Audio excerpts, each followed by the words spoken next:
Deliberation would conjure up images at least of some lengthy discussion after 9 months or 8 months of testimony. It doesn't seem that it would be fair to either side to have such a short deliberation, does it? Well, except one thing, Jim. If they already were in agreement, you know, there really was no reason for deliberation. If they went in and took a straw vote and discovered they were 11-1 in one particular direction, they all turn to the one and say, what's the problem? And the one says, I have one question about Alan Park's testimony. They say, let's have it reread. It's reread. That position is then changed. You got a verdict. So, I mean, I don't think we should require these jurors to sit there and pound through the evidence day after day after day to satisfy us. The question is, are they satisfied beyond a reasonable doubt? And if they are, here's our verdict. OJ Simpson has been brought into the courtroom. We're still waiting for Judge Lancito to take the bench. Roger Cossack, doesn't it seem that 4 hours is shortchanging both sides in this case?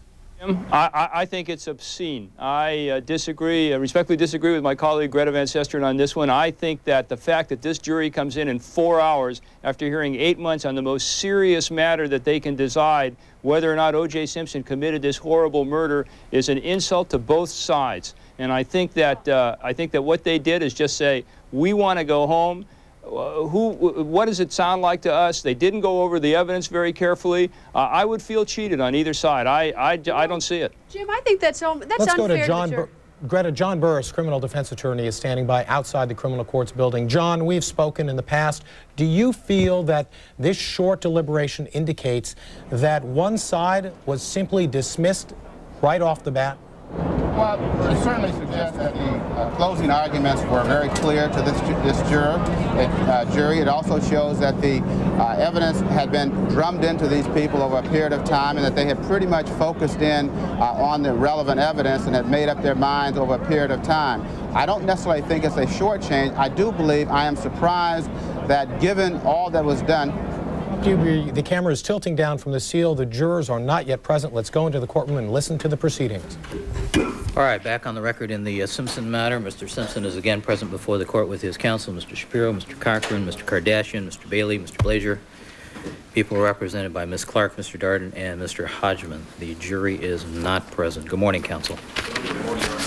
All right, the record should reflect that earlier this morning at 9 o'clock, the court met informally with counsel here in the courtroom, because there are too many lawyers to go into chambers this morning, for the purposes of discussing notifications to the jurors regarding their rights of privacy and the interest of the news media to interview them or speak to them following the delivery of the verdict in court here today.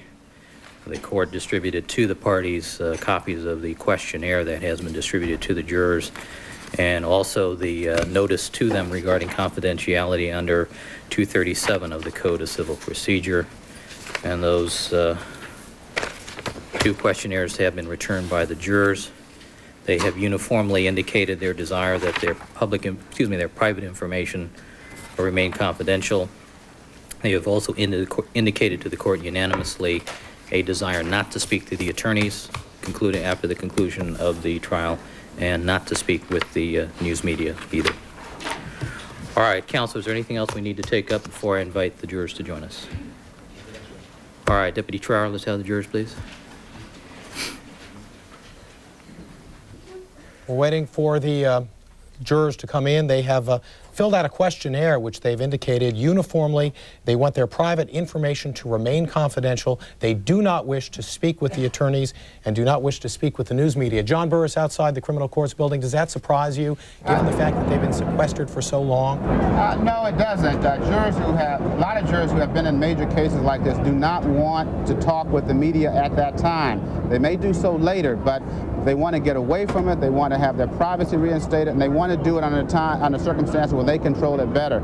So I'm not surprised at that. I know it's disappointment for the lawyers, disappointment for the media, but it's not surprising they want to get on with their lives and get away from the media. And more significantly, people may have some monetary interests, and they do not want to jeopardize those interests by talking too fast to the media and giving out this information as opposed to protecting it for private financial gain. Let's go to Greg Lamont, who's at the AME Church, is standing by like all of us are, waiting for this verdict. Greg, what's the mood there? I want to talk to the media. As I was saying, when the judge was taking the bench, we had requested through Judge Greg, what is the mood there at the AME Church? We're at the first AME Church in Los Angeles, the largest African-American church in Los Angeles, where several dozen people have gathered here to see the verdict as it is announced. Got several coming large into the courtroom. in front. Let's take you now into the courtroom. The jurors are obviously And seated. the record should reflect that we have now been rejoined by all the members of our jury panel and our alternates. Good morning again, ladies and gentlemen.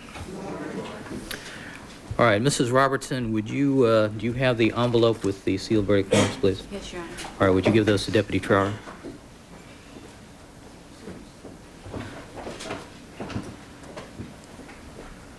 And would you return those to our four-person juror number one?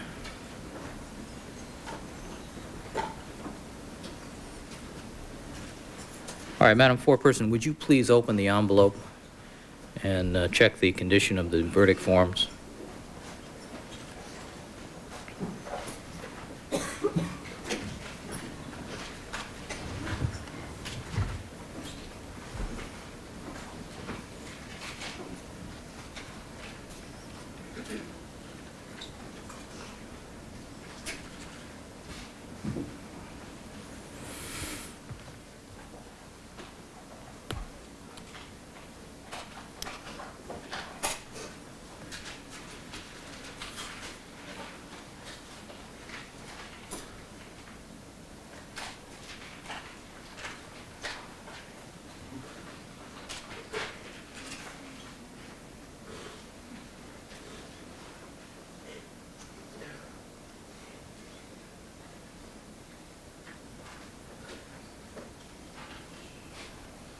All right, Madam Foreperson, you've had the opportunity to review the verdict forms. Yes. Are they the same forms that you signed, and are they in order? Yes, yes. All right, would you hand those, please, to Deputy Trevor? And you have signed and dated those verdict forms indicating the jury's verdict? Yes. All right, thank you.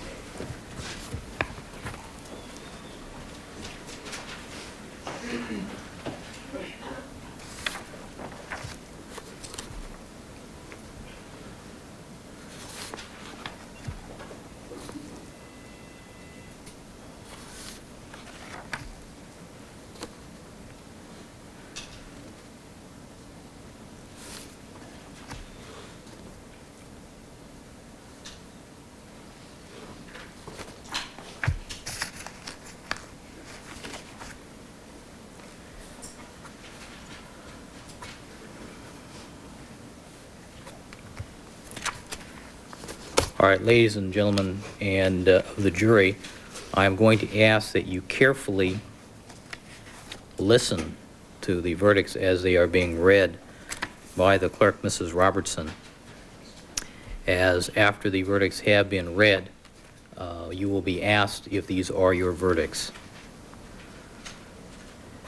And I would caution the audience during the course of the reading of these verdicts to remain calm, and that if there is any disruption during the reading of the verdicts, the bailiffs will have the obligation to remove any persons disrupting these proceedings. All right, Mrs. Robertson.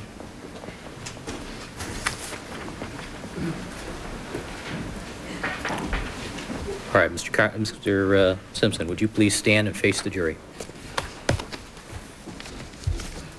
Mrs. Robertson. Superior Court of California, County of Los Angeles, in the matter of the people of the state of California versus Orenthal James Simpson, case number BA097211. We, the jury, in the above entitled action, find the defendant Orenthal James Simpson not guilty of the crime of murder in violation of Penal Code Section 187A, a felony upon Nicole Brown Simpson, a human being, as charged in count 1 of the information.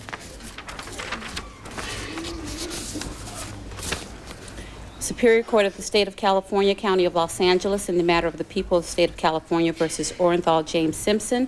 We, the jury, in the above entitled action, find the defendant Orenthal James Simpson not guilty of the crime of murder in violation of Penal Code Section 187A, a felony upon Ronald Lyle Goldman, a human being, as charged in count 2 of the information.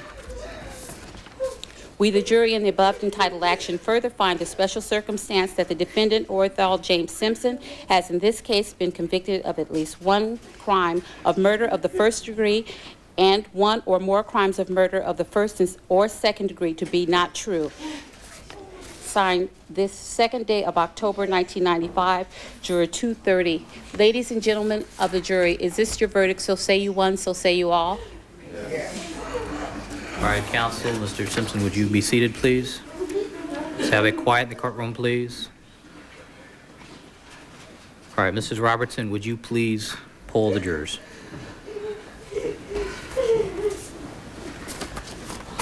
Poll the jury. Juror number 1, as to count 1, is this your verdict? Juror number 2, as to count 1, is this your verdict? Juror number 3, as to count 1, is this your verdict? Juror number 4, as to count 1, is this your verdict? Yes. Juror number 5, as to count 1, is this your verdict? Yes.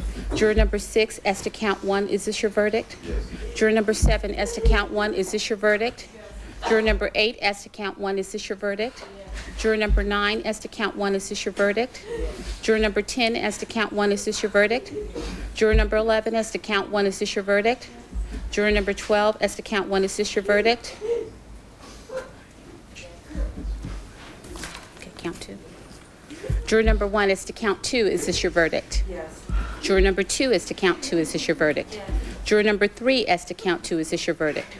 Juror number 4, as to count 2, is this your verdict? Yes. Juror number 5, as to count 2, is this your verdict? Yes. Juror number 6, as to count 2, is this your verdict? Yes. Juror number 7, as to count 2, is this your verdict? Yes. Juror number 8, as to count 2, is this your verdict? Yes. Juror number 9, as to count 2, is this your verdict? Yes. Juror number 10, as to count 2, is this your verdict? Juror number 11, as to count 2, is this your verdict?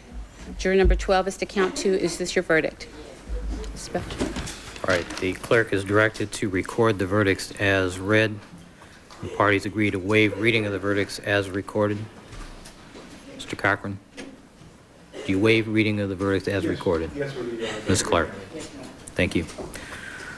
All right, ladies and gentlemen, I want to at this time take this opportunity to publicly thank you for the service that you've given to us.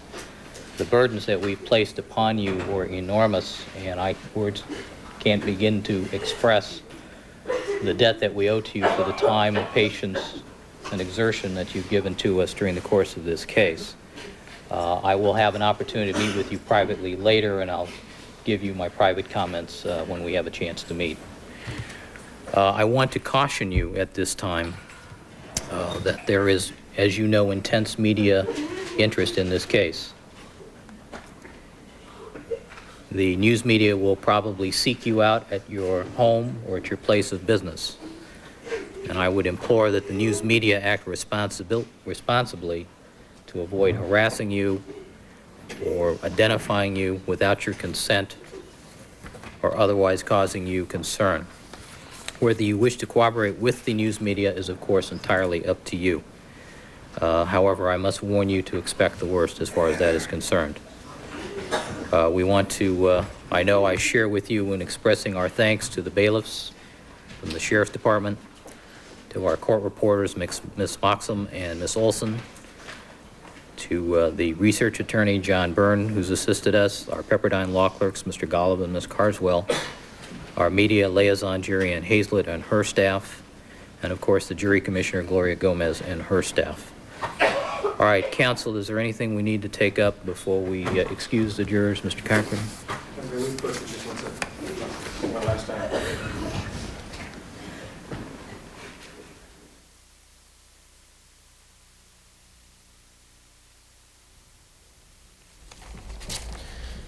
As you heard, the jurors have returned a verdict. It took less than 3 minutes to read in total and to poll the jurors. OJ Simpson has been found not guilty of both first and second degree murder. As to Nicole Brown Simpson and Ronald Goldman, not guilty of murder. Therefore, special circumstances do not apply. OJ Simpson has been acquitted of these crimes for which he has been charged. You can see the family reaction. You could see the family reaction. Kim Goldman crying. You could hear her over. Further service on this case.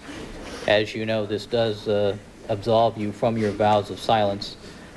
You may take with you your juror notebooks as you have requested, and we'll be chatting with you shortly. All right? Thank you very much, and I'll see you all later. All right.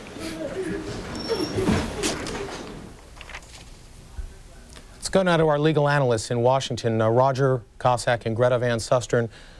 Roger, this is obviously a complete rejection of the prosecution case in less than 4 hours. What's your reaction? Jim, this is a major, major defeat for the prosecution. And on the other hand, I can tell you this, we saw a trial. We saw a beginning, we saw a middle, we saw an end, and we saw a verdict. And whether I like the way the verdict ended up or it bothers me, or whether I think it should have been longer or should have been shorter, the judicial system had a trial, and that's what we've seen. And we've got to go on from here. You can see the Goldman family and leaving the courtroom right now.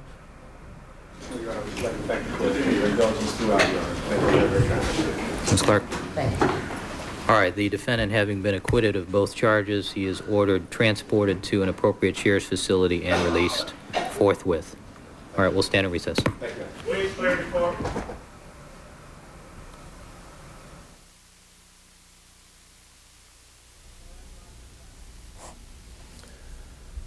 You heard Judge Lancito, the defendant, OJ Simpson, having been found acquitted of both charges, will be released. Let's go now for some community reaction to Greg Lamott, who's standing by at the First AME Church in downtown Los Angeles. Greg?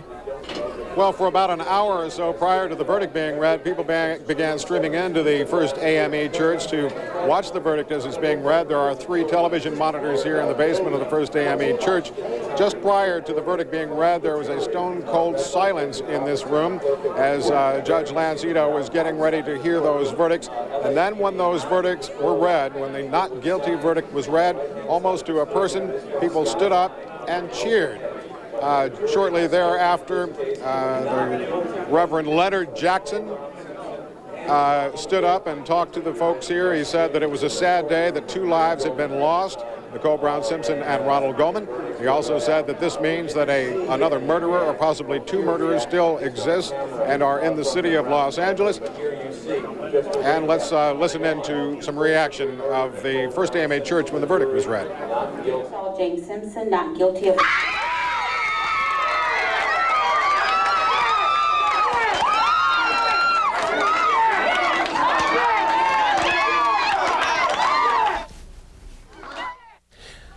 Let's show you some reaction from outside the criminal courts building just after the verdicts were read. This is outside the court. What you're looking now is actually not live. It was taken just a few moments ago. This is reaction outside the court after the jury returned the verdicts not guilty of both counts of murder. We heard that the judge is ordering O.J. Simpson released forthwith. Let's go now to Greg Lefebvre, who's standing by at the Men's Central Jail. Greg, what procedurally happens next? This is O.J. Simpson's next stop, but last night, that fateful night, was his last night to be spent here.